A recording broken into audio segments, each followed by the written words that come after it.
wabarakatuh, Tribuners. Jumpa kembali dengan live bincang bola spesial edisi Pesta Bola Eropa yang kita akan membahas terkait dengan hasil pertandingan Piala Eropa yang baru saja selesai Minggu malam atau tepatnya adalah Senin dini hari tanggal 12 Juli 2021 lalu. Tribuners, kita tahu bahwa pada Pesta Bola Eropa, tepatnya Piala Eropa 2020 yang dilangsungkan pada Senin dini hari lalu, timnas Italia atau Gli Azzurri sukses menjadi juara dengan mengalahkan tuan rumah Inggris. Dan untuk membincang atau kita terkait dengan review pertandingan tersebut, Tribuners, kami sudah menghadirkan dua narasumber yang mungkin sudah sangat akrab dengan telinga dan pandangan Tribuners sekalian, apalagi YouTube Tribun Timur dan juga fanpage Tribun Timur Berita Online Makassar, yaitu ada Media Officer PSM Makassar, Bro Sulaiman Abdul Karim. Assalamualaikum Bro Sule. Waalaikumsalam warahmatullahi wabarakatuh. Selamat sore. Selamat sore. Nah, ini kita akan bahas ini Bro Sule terkait dengan review pertandingan antara Italia dan Inggris yang kemudian dimenangkan oleh Italia. Dan untuk menemani Bro Sule, sudah hadir juga Sekretaris Klub PSM Makassar. Ada Bro Muhammad Ikhlas atau Bro Iko. Assalamualaikum Bro Iko. Waalaikumsalam warahmatullahi wabarakatuh. Selamat sore. Wah, salam sehat ini dengan Bro Iko. Tampaknya berdua narasumber kita ini berada di lapangan latihan PSM Makassar ini. Iya. Oke.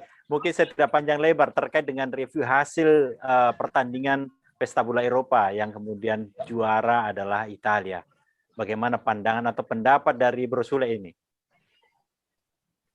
Ya, saya sejak awal memang sudah memprediksi bahwa Italia akan melaju ke final.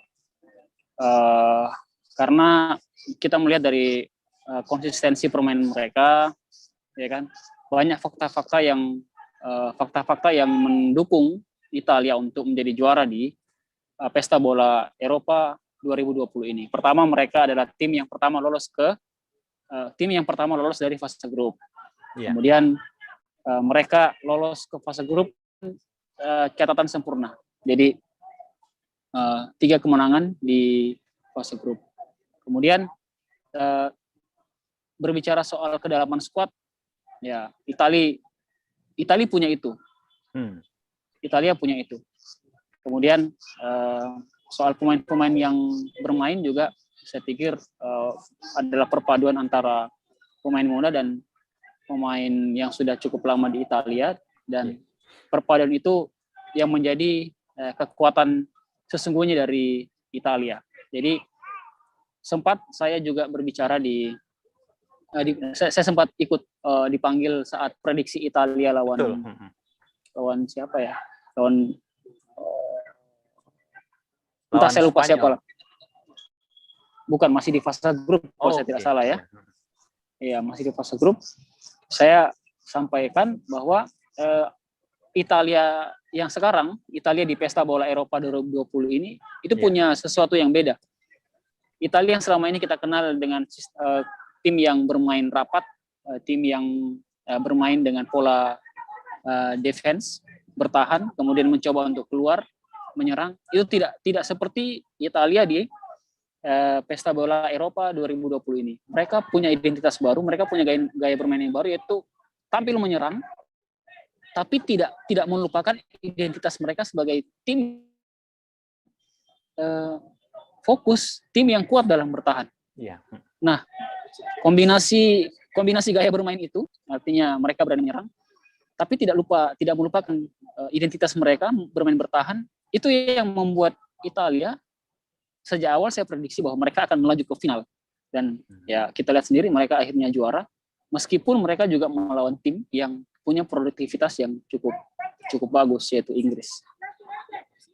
Oke, Bro Sule, komentarnya ya, artinya kan kita melihat bahwa Italia hari ini berbeda dengan Italia yang dikenal di masa-masa tahun 90-an, 2000-an awal ya, yang cenderung sebagai tim yang bertahan mengandalkan yang cenderung mungkin dikatakan sebagai catenaccio, yang bertahan, Grendel kah dan sebagainya itu ya.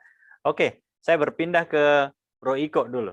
pandangan atau pendapatnya terkait dengan review hasil pertandingan Pesta Bola Eropa kemarin seperti apa dengan lahirnya Italia sebagai juara setelah penantian 53 tahun tepatnya.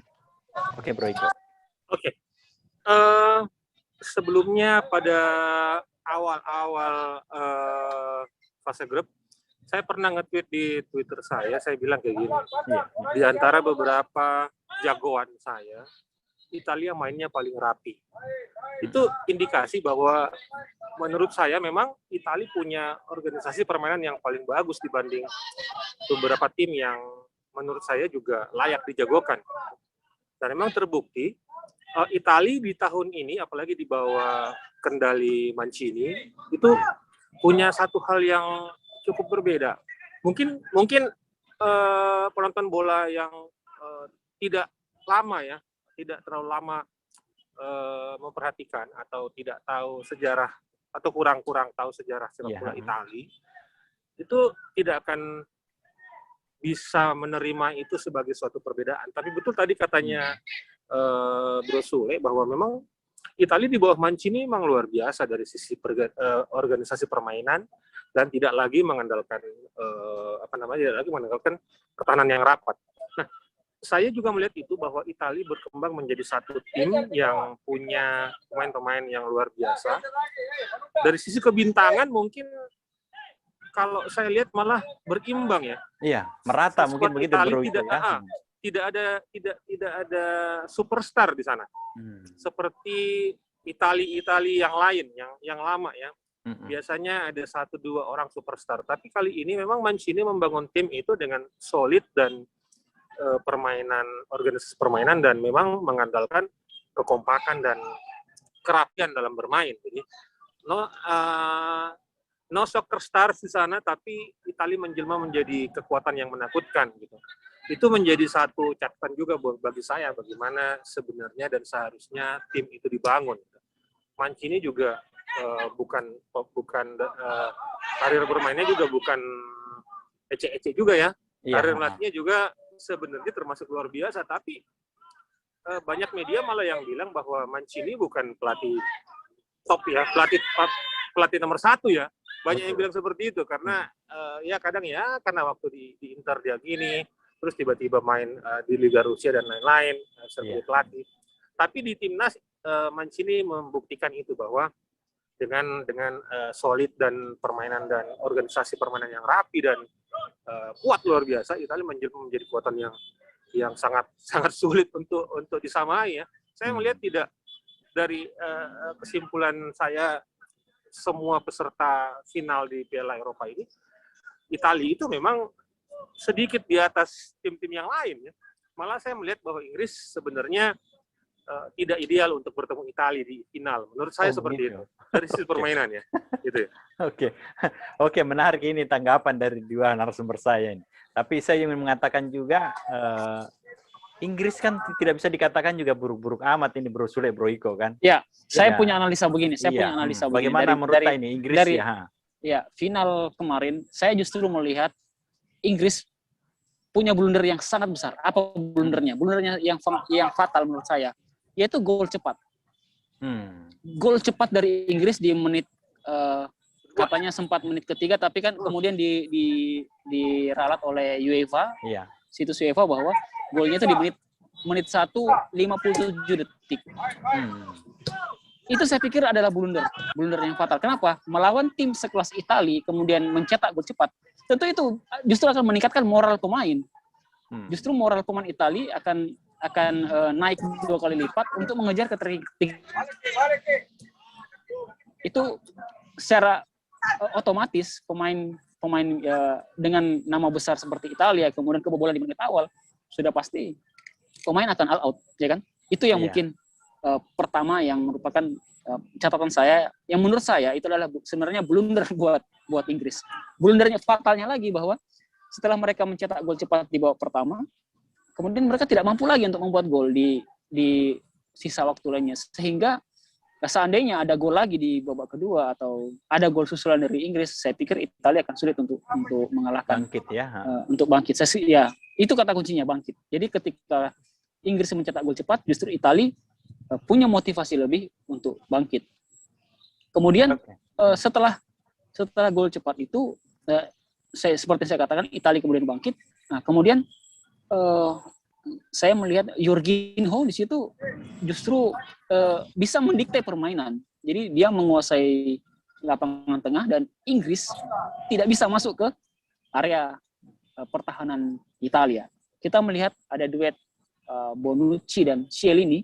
Iya, di jantung pertahanan ya. Betul. Ya, meskipun mereka terbilang uzur, tapi mereka bisa meredam kecepatan Harry Kane, Raheem Sterling, dan pemain-pemain Inggris yang lainnya. Kemudian yang menjadi keunggulan Italia lagi adalah ketika adu penalti, Italia adalah tim yang sangat berpengalaman soal urusan itu, ya. Iya. Dan kita tahu sendiri Inggris adalah pemain yang tidak laki, yang sering sial kalau mendapat adu penalti. Jadi ketika saya melihat pertandingan itu pada babak extra time, skornya tetap 1-1, kemudian ada penalti, saya itu sudah yakin sekali Inggris tidak akan bisa menang.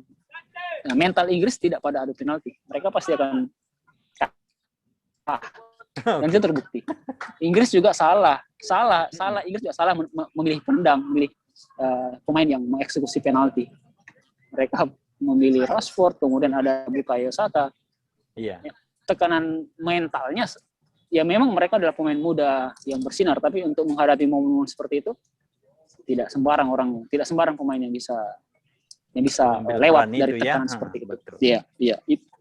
Itu mungkin catatan saya tentang final kemarin. Saya juga mau melanjutkan bahwa ya tidak bisa juga dikatakan Inggris tadi ya, mungkin Bro Iko ya, enggak 100% ya bisa dikatakan memang laki dan tidak laki ini bisa dikatakan kalau terkait dengan Inggris. Ya, saya sebenarnya sejak awal berharap misalnya ketemu Belanda atau ketemu Jerman, itu saya pikir lebih elegan. Final itu lebih elegan. Ya, janganlah begitu, nanti pendukung Inggris marah-marah ini Bro Sule. Oke, kalau Bro Iko pandangannya bagaimana ini Bro Iko? Saya pikir juga Inggris tidak buruk-buruk amat dan dia tampil bagus kan selama di babak per-8 final, per-4 final sampai ke semifinal, sangat meyakinkan. Ya, saya malah tidak pernah menyukai tim Inggris seperti saya menyukai Inggris tahun ini. Oh, oke, begitu ya. Tahun ini, ya. Kenapa? Kenapa saya bilang seperti itu? Southgate itu berani memilih pemain. Kalau banyak yang menyalahkan Southgate dalam hal kesalahan memilih penendang penalti, saya malah bilang bahwa ini adalah keputusan terbaik dari Southgate, menurut saya. Ya, menurut saya, karena menempatkan anak-anak muda seperti Saka, terus Rashford, Sancho menjadi penendang itu memang perjudian, tapi itu sebenarnya adalah hasil dari pemikiran Southgate, ya, bahwa di media banyak yang beranggapan bahwa itu keputusan yang sangat blunder dari Southgate, tapi menurut saya malah itu yang tepat ya. Saya tidak melihat ada penendang yang lain yang lebih siap dibanding anak-anak muda ini. Nah, intinya adalah saya tidak pernah menyukai Inggris seperti saya menyukai Inggris tahun ini. Itu karena saya beranggapan bahwa Inggris akan berhasil membawa sepak bola kembali ke rumahnya dengan 7-8 pemain yang berusia 18-22 tahun. Itu luar biasa sekali itu. Ya, yang perlu dilakukan Inggris sebenarnya adalah mengumpulkan terus pemain-pemain ini dan memberikan pengalaman dan mentalitas yang kuat kepada mereka. Perlu kita ingat bahwa semua pemain yang menjadi penendang Inggris yang anak-anak muda itu pemain inti di klub masing-masing. Ya, Saka di Arsenal pemain inti, Sancho di Dortmund dan siapa namanya? Rashford. Iya. Jadi ini sebenarnya hitungannya Southgate adalah ini investasi, memberikan pengalaman kepada 3 anak muda penendang penalti di masa-masa sulit. Itu adalah investasi besar. Memang perjudiannya luar biasa hasilnya karena kalah, ya. Dan 3-3-nya tidak berhasil menjebol gawang. Ini kalau seandainya ini berhasil, bagaimana menjadi berita ini? Iya. Itu luar biasa sekali ya. Jadi makanya saya bilang sebenarnya menurut saya Southgate juga pasti punya perhitungan memberikan kesempatan anak-anak muda menjadi penendang itu. Nah, kalau mereka berhasil, saya tidak bisa membayangkan 2-3 tahun lagi di Piala Dunia anak muda ini akan menjadi seperti apa mainnya, seperti itu. Tapi mantap, sayang saja bahwa kali ini yang dihadapi adalah Italia. Chiellini dan Bonucci 30 tahun lebih usianya. 36 tahun. 36 tahun dan 34 iya, tahun. Ya. Kenapa dipilih dua-duanya dari satu tim? Saya rasa Mancini tahu bahwa tidak boleh dibongkar dua ini ya. Tidak boleh dibongkar. Bastoni cuma bermain sekali saja selama kompetisi, dan pada saat final Chiellini dan Bonucci mencetak gol. Itu adalah pasangan duet bek tengah tertangguh ya di Piala Eropa kali ini. Oke. Tribuners, kita tahan dulu komentar dari dua narasumber saya, Bro Sule dan juga Bro Iko, setelah yang lewat berikut ini.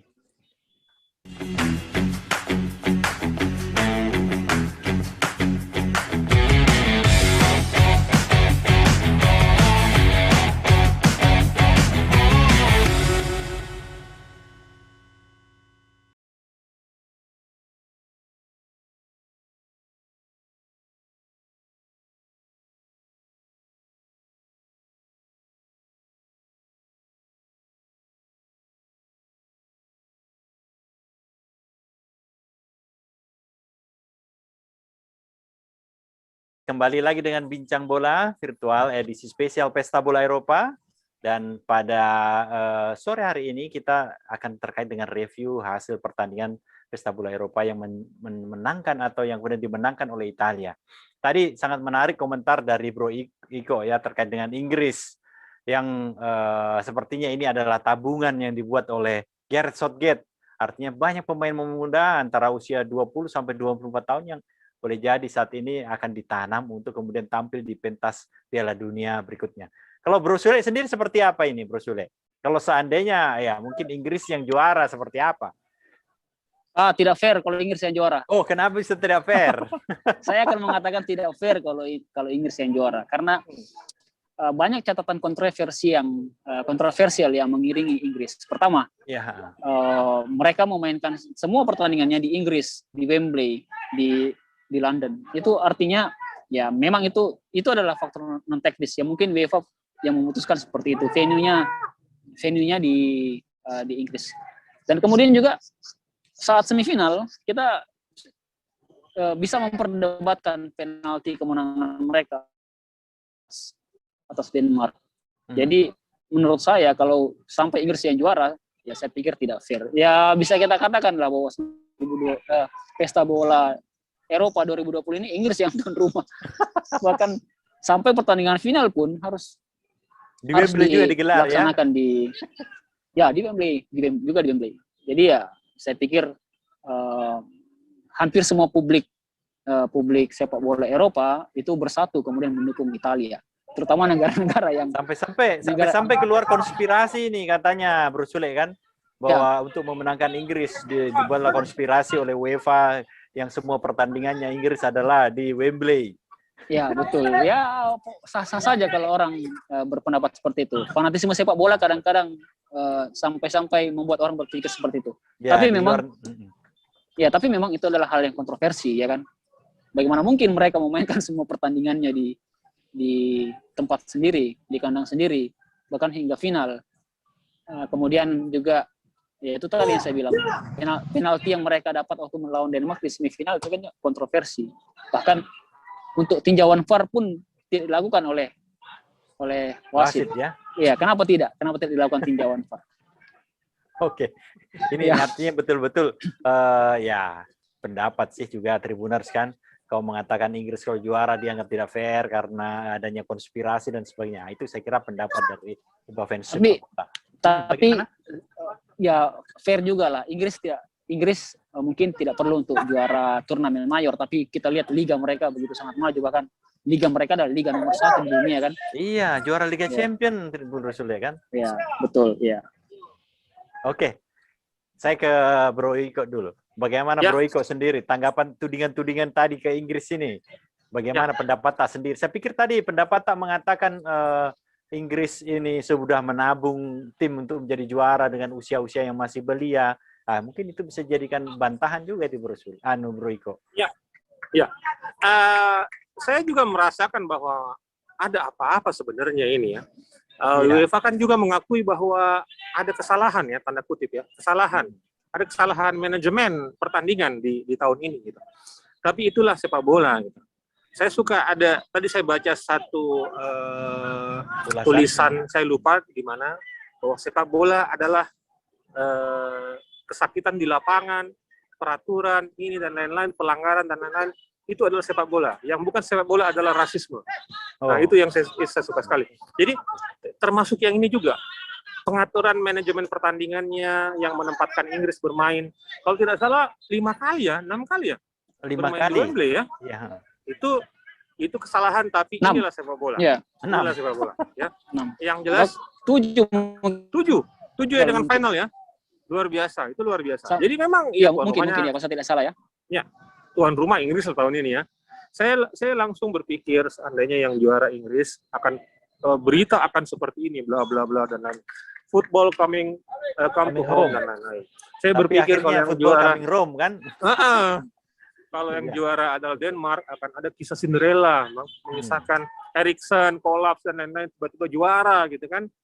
Orang akan kembali ke Denmark tahun 80-an kalau tidak salah 1992 ya, 92 udah menggantikan tim lain tapi juara. Menggantikan kan? Yugoslavia saat itu perang Yugoslavia. saudara, betul. Ya. Dan juara waktu Laudrup ya. Ya, Michael Laudrup, Brian Laudrup, Peter Schmeichel saat itu kan. Ya, kalau yang juara Belgia orang akan bilang generasi emas mendapatkan hal yang sewajarnya. Nah, inilah sepak bola gitu. Inilah sepak bola. Ini yang bikin sepak bola menjadi hal yang tidak terbantahkan, menjadi hal yang paling enak dibicarakan. Masalah Inggris menjadi tuan rumah di sekian pertandingan, saya rasa ya oke lah. Inilah sepak bola. Tapi yang saya syukuri memang adalah tidak pernah Inggris seperti ini investasinya. Dalam permainan dan dalam tim. Jadi Southgate walaupun ya kurang berpengalaman menurut saya juga ya menghadapi Mancini ya. Mancini adalah seorang juara, tapi Southgate memberikan kontribusi meletakkan dasar-dasar permainan dan tim yang baik kepada Inggris. Oke. Kayaknya saya sangat sependapat dengan Bro Iko terkait dengan Gareth Southgate ini kan. Ya, Karena kita harus memberi aplaus dan juga jempol untuk Gareth Southgate. Karena kita tahu sebelum-sebelumnya kan Inggris selalu mengambil pelatih pernah dari Italia, pernah Sven-Goran Eriksson. Iya, justru tidak pede dengan pelatih lokal. Akhirnya ini kan dia ambil lagi lah pelatih lokal kan, Gareth Southgate yang kemudian dia kan baru bertugas di 2016 lalu kan. Ya, betul. Oke. Jadi kalau saya rasa investasinya luar biasa Inggris ini. Betul. Oke, kemudian next ini terkait dengan Italia ini. Artinya ke depan mungkin dilihat ini berusul seperti apa ini Italia ini. Setelah menjadi juara dengan di Pesta Bola Eropa tahun ini, kemudian materi-materinya apakah akan seperti ini atau Mancini akan membuat perubahan-perubahan lagi nih, Bro Sule, kalau melihat materi tim? Ya, kemungkinan mereka akan melakukan perubahan, tapi saya pikir sedikit. Ya, mungkin hanya tinggal duet Bonucci dan Chiellini yang akan dilakukan regenerasi. Kalau untuk tengah dan depan, apalagi kiper, saya pikir sudah tidak. Saya pikir nama-nama ini yang akan dibawa ke Piala Dunia 2000. Iya, karena tidak lama 22. Kan tahun depan lagi orang berbicara lagi Piala Dunia ini kan 2022. Iya, betul. Donnarumma sudah semakin matang, bahkan di usia yang masih 22 ya, mungkin kalau saya tidak salah. 23 ya, 22. Sudah menjadi bahkan menjadi pemain terbaik di Pesta Bola Eropa 2020. Kiper lagi. Ini mungkin hal yang pertama kalau saya tidak salah ya, seorang kiper kemudian menjadi pemain terbaik, menjadi pemain terbaik di turnamen mayor. Ya. Dan dalam sejarahnya Italia juga ini, Bro Sule, memainkan kiper yang sangat muda. Biasanya dulu kan kita tahu kan kiper-kiper Italia, Buffon yang sudah senior dimainkan. Betul. Francesco Toldo, Gianluca Pagliuca, Angelo Peruzzi, Semua pemain-pemain yang sudah berumur senior di atas 30 dimainkan. Dan boleh dikata ini yang menarik dari Donnarumma ini, Bro Sule. Saya baca juga ulasan di artikel. Ketika dia mementahkan tendangan penalti itu dia tidak pernah merayakannya. Iya. Kita lihat bahkan dia ketika dia menggagalkan penalti Inggris yang terakhir, dia terlihat sangat dingin. Kemudian didatangi oleh rekan-rekannya untuk selebrasi. Betul dia tenang sekali. Saya pikir saya pikir Milanisti, pendukung AC Milan akan sangat kehilangan seorang Donnarumma. Yang perlu kita acungi jempol Donnarumma adalah komentarnya terkait kenapa dia tidak mau meraihkan penalti. Karena dia berapresiasi juga penendang penalti dan juga kiper lawan yang juga tampil sangat apik seperti halnya juga dia kan. Iya, itulah saya bilang tadi, dia di usia 22 tapi sudah sangat matang seperti itu. Sangat bijak ya kalau bisa katakan ya. Iya. Oke. Saya ke Bro Iko lagi dengan bagaimana dengan penampilan sendiri kalau tadi sudah dikatakan materi Italia mungkin akan berbenah nanti di Piala Dunia. Kalau Inggris seperti apa lagi di Piala Dunia tahun depan ini, Bro Iko? Inggris saya rasa tidak akan lagi membongkar terlalu ekstrim ya. Iya. Tim Inggris sekarang sudah bagus saya rasa. Cuman ada satu hal yang mungkin harus diperhatikan oleh Inggris ya, memberikan pengalaman pemain mereka keluar Inggris untuk lebih mengenal kultur bola seperti Italia dan tim-tim lain yang melakukan itu gitu. Atau mungkin karena terlalu nyaman bermain di Liga Inggris, jadi orang-orang Inggris itu lupa bahwa tantangan sebenarnya adalah keluar. Nah, itu yang saya catat sebagai bentuk apresiasi saya kepada Inggris. Berikutnya saya melihat Southgate mempercayakan Calvin Phillips ya, pemain yang notabene tidak ketahuan dari mana dan menjadi tidak bermain secara reguler juga di klubnya kan? Iya, dan ini luar biasa karena ternyata apik permainannya di timnas ya. Jadi saya rasa untuk Inggris, saya melihat mungkin Inggris ini walaupun kebanjiran kiper, saya pikir kiper harus di ini ya. Menurut saya ya, masih lebih banyak lah kiper yang menurut saya lebih bagus daripada yang bermain kemarin gitu. Di Liga Inggris juga. Iya. Nah, saya melihat di Inggris siapa yang Henderson itu. Iya, betul. Ya, itu saya sempat lihat video penampilan di YouTube, saya pikir kenapa bukan dia ya? Menurut saya pribadi. Oke. Nah, itu. Jadi Inggris saya rasa tidak akan terlalu banyak berbenah karena Piala Dunia sudah di depan mata dan saya pikir investasi Inggris ini juga luar biasa. Boleh sedikit ke Italia? Oke, silakan. Ya, untuk Italia saya rasa ini adalah satu kampanye yang bagus bagaimana mengembalikan orang menonton kembali Liga Italia. Gitu. Liga Italia menjadi liga yang tidak lagi nomor 1 di dunia karena Inggris luar biasa dan Jerman ini juga luar biasa sekali liganya. Saya rasa dengan menjadi juaranya Inggris, Italia, orang akan melihat lagi Liga Italia seperti dulu ya dan akan banyak lagi bintang-bintang yang bermain di sana. Saya rasa seperti itu, dan kalau komposisi pemain untuk Italia saya rasa cukuplah Chiellini dan Bonucci harus segera ditambal karena tahun depan Chiellini akan 37 dan itu akan kesulitan untuk membendung di penyerang-penyerang. Saya pikir Afrika berbahaya sekali secara fisik dan teknik dan kecepatan, berbeda dengan penyerang-penyerang yang dihadapi di Eropa. Jadi Italia saya rasa akan memberikan banyak jam terbang kepada pemain-pemain baru, utamanya belakang dan striker.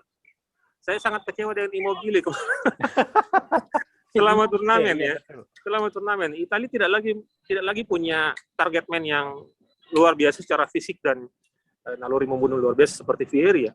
Saya tidak lagi menemukan di Italia. Tapi itulah PR-nya Mancini untuk mencari itu, karena saya tidak merasa bahwa Ciro Immobile itu adalah penyerang terbaik di Italia menurut saya. Nah, itu mungkin catatan saya untuk Italia. Ya. Catatannya Bro Iko, tapi kayaknya Bro Sule mau membantah ini soal Italia ini. Oke, silakan Bro Sule. Saya nggak mau membantah. Oke, mau ditahan-tahan dari tadi bisa lihat ini. Ada yang menarik tadi soal Kak Iko sampai berbicara soal kompetisi. Ya. Ini kemenangan Italia di Pesta Bola Eropa akan membuat publik sepak bola kembali melirik sepak bola Italia, Liga Italia. Nah, saya yang mesti sampaikan begini, sebenarnya pernyataan saya mendukung soal itu. Tapi saya mungkin agak luas berbicaranya. Iya. Kenapa Pesta Bola Eropa di 2020 ini menarik sekali, bahkan banyak kejutan yang kita lihat, ya kan? Saya mau berbicara seperti ini. Contoh kasus Denmark misalnya ya, Denmark yang bisa sampai melaju ke semifinal. Kenapa Denmark bisa melaju sampai ke semifinal meskipun awalnya mereka diragukan? Itu karena pemain-pemain mereka berpengalaman tampil di klub-klub Eropa. Ya. Pemain mereka tersebar kemana-mana, ada di Liga Inggris, ada di Liga Jerman, ya kan? Kemudian Ceko, ya kan?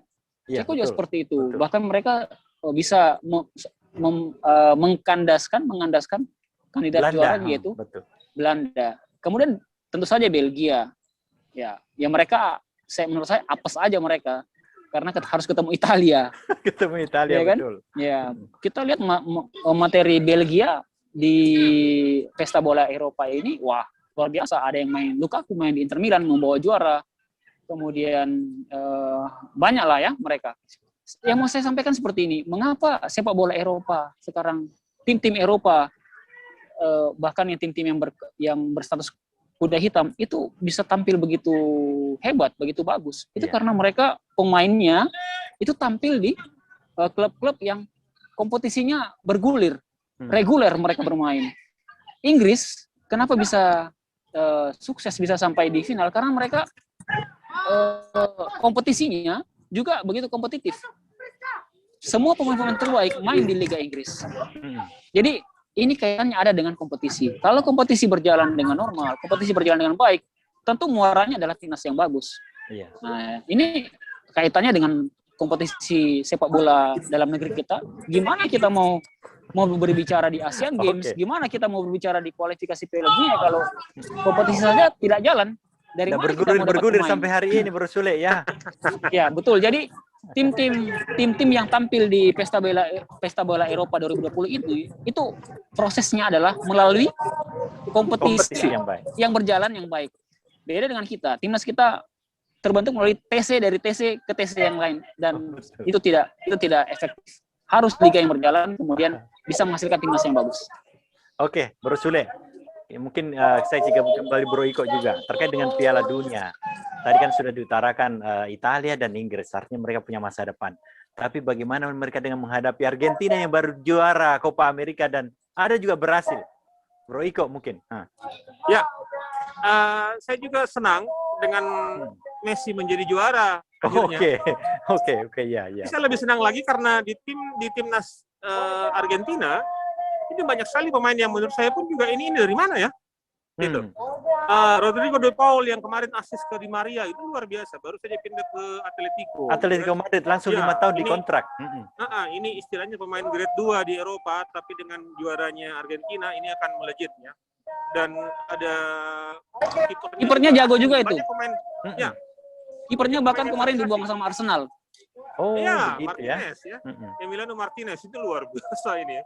Nah, saya pikir Piala Dunia tahun depan akan banyak sekali menyajikan tontonan yang menarik, akan banyak drama di sana. Argentina sebagai juara Copa dan Messi masih punya semangat dan mentalitas luar biasa. Saya rasa akan menjadi tantangan yang besar sekali buat siapapun yang akan bermain nanti di sana, utamanya untuk juara Eropa yaitu Italia dan runner-up-nya Inggris. Belum lagi beberapa tim yang lain ya di zona Amerika Selatan pun juga luar biasa. Saya lihat kemarin Kolombia bermain bagus sekali di sana. Kolombia rapat sekali mereka bermain dan sangat fisik gitu bermainnya. Itu akan menjadi kesulitan buat teman-teman buat tim-tim dari Eropa nantinya menghadapi tim-tim dari benua Amerika yang cenderung bermain fisik. Terus yang tadi saya sempat singgung juga tim-tim dari dari Afrika. Iya, Afrika, betul. Ini luar biasa nanti, jadi memang akan menjadi tontonan luar biasa Piala Dunia tahun depan nantinya. Oke, saya ke saya juga tanggapannya seperti apa? Saya tidak sabar juga menunggu Piala Dunia tahun depan. Ada Inggris yang akan tampil dengan pemain-pemain muda, kemudian Italia yang berstatus juara Eropa. Iya, betul. Argentina juara Amerika yang saya yakin Messi pasti masih akan ikut. Kemudian Portugal juga, kalau Portugal saya merasa mungkin wait and see. Kalau Argentina bawa Messi, saya pikir Portugal juga wajib membawa Cristiano Ronaldo. Oh, begitu ya. Ya mudah-mudahan nanti di Piala Dunia saya sama Kak Iko masih lebih sering-sering lagi diundang sama Tribun Timur untuk ngobrol-ngobrol bola. Siap. Oke, terima kasih ini Bro Sule. Tidak terasa kita sudah 45 menit. Saya pamit dulu ya karena sudah mau wawancara teman-teman. Sebelum kita live ya, saya ucapkan terima kasih banyak untuk Tribuners dan juga ada Bro Iko, ada juga Bro Sule yang sudah dari lapangan sepak bola yang melaporkan langsung dan juga sekaligus memberikan komentar terkait dengan review Pesta Bola Eropa. Tribuners, sekian bincang bola virtual kita hari ini.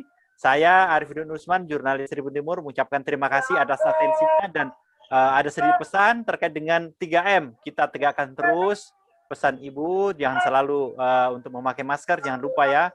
Kemudian dalam keseharian selalu mencuci tangan, kemudian untuk selalu juga menjaga jarak dan menghindari dari kerumunan. Saya Arifin Numan undur diri, kita jumpa kembali pada Bincang Bola edisi berikutnya. Saya Assalamualaikum warahmatullahi wabarakatuh.